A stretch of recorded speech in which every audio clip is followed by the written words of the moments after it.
Assalamualaikum warahmatullahi wabarakatuh. Alhamdulillahirabbil alamin. Allahumma shalli ala Muhammad wa ala ali Muhammad. Kita masuk ke tafsir surat An-Nisa ayat 6.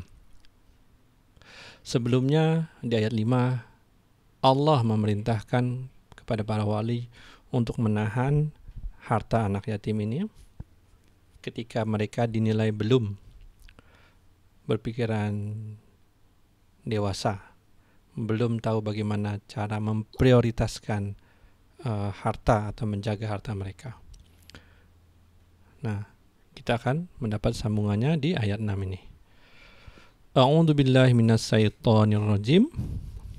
Wabtalul yatama, dan ujilah anak-anak yatim hatta idza balagun nikah, sehingga mereka sampai di umur menikah.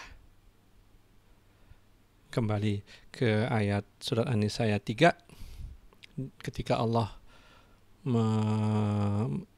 serta-merta menyebutkan angka 4 maksimum untuk istri, tapi ketika berhadapan dengan anak yatim, Allah tidak menyebutkan angka umur, tetapi menyebutkan terminologi, definisi ketika mereka sampai di umur menikah. Kenapa disebutkan? Karena ketika orang hendak menikah, dia sudah mempunyai kemampuan fisik, kemampuan logika yang baik, sehingga diharapkan mereka sudah cukup dewasa dan tahu prioritas untuk menjaga hartanya. Fa'in ansa'tum, maka jika kalian menganggap minhum, di antara mereka, rushda, cerdas, capable, atau cukup dewasa secara pikirannya, fadfa'u ilaihim amwalahum, maka serahkanlah kepada mereka harta-harta mereka. Jadi para wali diminta menunggu sampai mereka cerdas, dewasa secara pikiran, untuk selanjutnya menyerah terimakan harta anak-anak yatim kepada mereka, biar mereka jaga sendiri. Nah, itu pesannya ya. Nah, selama proses itu, selama proses penjagaan harta anak yatim ini, para wali diminta seperti firman Allah berikutnya. Wala ta'kuluha, dan janganlah kalian memakan harta anak yatim ini israfa, lebih dari batas, wabidaro, dan tergesa-gesa, ayyakbaru, sebelum mereka besar. Jadi para wali diberi pesan oleh Allah bijak dalam mempergunakan harta, jangan dihambur-hamburkan supaya harta ini tidak habis kalau bisa, sampai mereka dewasa, sampai mereka diserah terimakan harta itu. Nah, kemudian Allah berfirman, karena Allah tahu kondisi wali ini nggak sama kan, ada yang kaya dan ada juga yang kekurangan. Wa man kana ghaniyan falyasta'fif, dan barang siapa ianya kaya atau mampu, maka hendaklah dia menahan diri dari mengkonsumsi, dari mempergunakan harta anak yatim ini. Kalau kalian mampu, udahlah, handle saja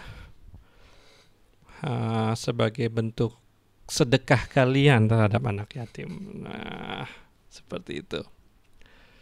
Wa man kana faqira, dan barang siapa fakir, jadi kalau wali ini bukan orang mampu, fal yakul bil ma'ruf, maka dia boleh makan dengan sepatutnya.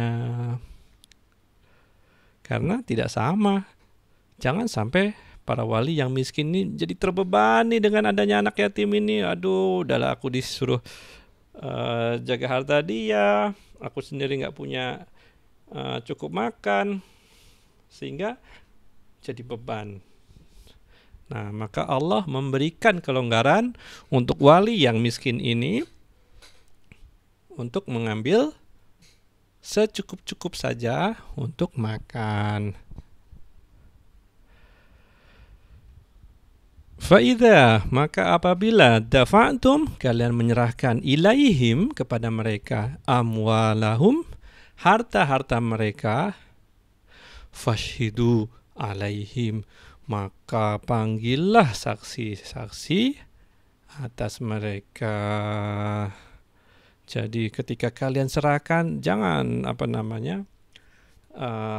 simbolis, mentang-mentang dia udah hidup dengan kita bertahun-tahun, dah nih hartamu, dah ya, semua settle. Enggak, jangan. Manusia itu penuh dengan hawa nafsu, manusia itu penuh dengan kezaliman dan dengki. Maka ambil saksi. Kalau perlu tulis, tanda tangan.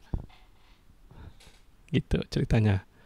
Wa kafa billahi hasibah, dan cukuplah dengan Allah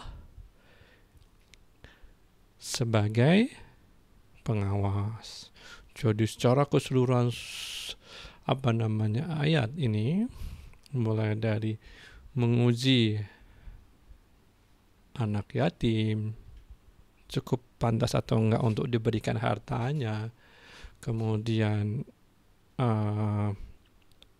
mengkonsumsi harta anak yatim ini untuk keperluan hidup sampai penyerahannya, jadikan ini sebagai ketakwaan. Jadikan ini sebagai bentuk rasa takut kita kepada Allah, bahwa Allah mengawasi apa yang kita lakukan. Baik, itu dulu. Assalamualaikum warahmatullahi wabarakatuh.